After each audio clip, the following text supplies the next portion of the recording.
السلام علیکم گائز، کیا آپ چاہتے ہیں کہ قرآن کیوں نازل ہوئی، کس لیے نازل ہوئی ہے؟ آپ کا جواب ہوگا پڑھنے کے لیے، لیکن یہ بات غلط ہے، رانگ ہے۔ قرآن صرف پڑھنے کے لیے نازل نہیں ہوئی ہے، قرآن نازل ہوئی ہم پر کہ ہم قرآن پڑھیں اور جینے کا طریقہ سیکھیں، ہم قرآن پڑھیں اور اس پر عمل کریں، زندگی گزارنے کا طریقہ سیکھیں۔ قرآن اللہ تعالیٰ نے اس لیے نازل کیا ہے۔ ہم سب ہیں کہ قرآن کو تاک پہ سجا کے رکھے ہیں، المیرہ میں سجا کے رکھے ہیں، کہیں نہ کہیں رکھ دیے ہیں، رکھ کے بھول گئے ہیں۔ ہمارا کام ہے کب جب رمضان آئے تو تھوڑا بہت قرآن پڑھ لیں، یا کوئی فوت ہو گیا تو تھوڑا بہت قرآن پڑھ لیں، یا کسی کو بخشنا ہے تو ہم قرآن پڑھ لیے، ورنہ قرآن ویسے ہی ہمارا پڑھا رہتا ہے۔ تو ایک بات یاد رکھیے کہ قرآن ہمارے پڑھنے کے لیے اور اس پہ عمل کرنے کے لیے آیا ہے، رکھنے کے لیے نہیں، سجانے کے لیے نہیں۔ ہم صرف قرآن کو پڑھیں اور رکھیں اور اس کو سجا دیں، اس کو پڑھیں اس پہ عمل نہیں کریں، تو یہ ہمارے لیے بہت ہی دکھ کی بات ہے، بہت ہی افسوس کی بات ہے کہ ہم اپنی قرآن کو پڑھنے کے بجائے، سمجھنے کے بجائے اسے رکھ کے بھول گئے ہیں اور بھول جاتے ہیں۔ یاد رکھیے، ہم صرف قرآن کو ضرورت کے ٹائم یوز کریں، کسی کو بخشنے کے لیے پڑھے یا رمضان میں پڑھیں، تو یہ ہمارے لیے کافی نہیں ہے۔ یاد رکھیے، اس کی بھی پوچھ گچھ ہوگی، اس کی بھی ہم سے سوال جواب ہوگا، اس کا بھی ہم سے حساب لیا جائے گا۔ اس لیے صرف قرآن کو طاق میں رکھنے کی کوشش نہ کریں، کوشش کریں کہ قرآن پڑھیں، سمجھیں اور اس پر عمل کریں، اس کی ایک ایک لفظ کو، ایک ایک ورڈ کو سمجھنے کی کوشش کریں اور سمجھ کے اس کو اپنے من میں لائیں۔ ہم سب مسلمان، ہم سب جو بھی قرآن پڑھتے ہیں،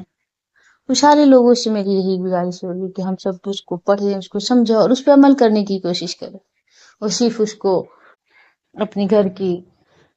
نگیٹو چیزوں کو بھگانے کے لیے نہ رکھیں، نگیٹیوٹی دور کرنے کے لیے نہ رکھیں، بلکہ اس کو پڑھے، سمجھے، اس کو پر عمل کرنے کی کوشش کریں۔ اور وہ میری مسلمان بہنیں جو اسلامک پر ویڈیو بناتی ہیں یا اسلامک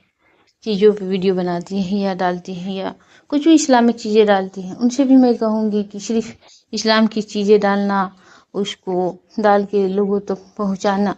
ہمارے لیے کافی نہیں ہے، بلکہ سب سے امپورٹینٹ ہے کہ ہم اس پہ عمل بھی کریں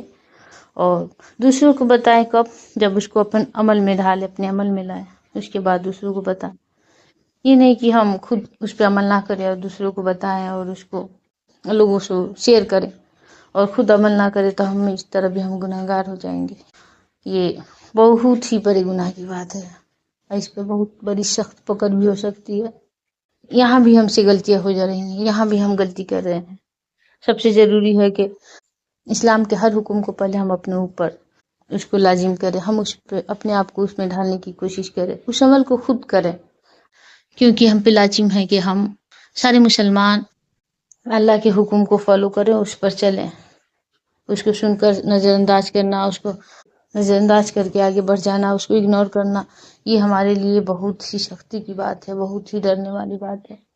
اس طرح سے ہماری بہت زیادہ پکڑ ہوگی اور ہم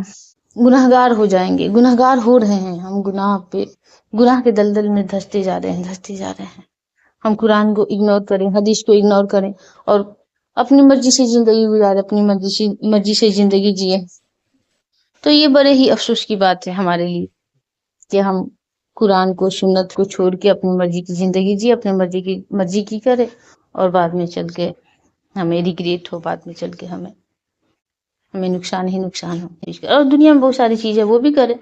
دنیا کے سارے کام کرے، ہنسے بولے، کھائے پیے، کھیلے کودے، لیکن کم سے کم اپنا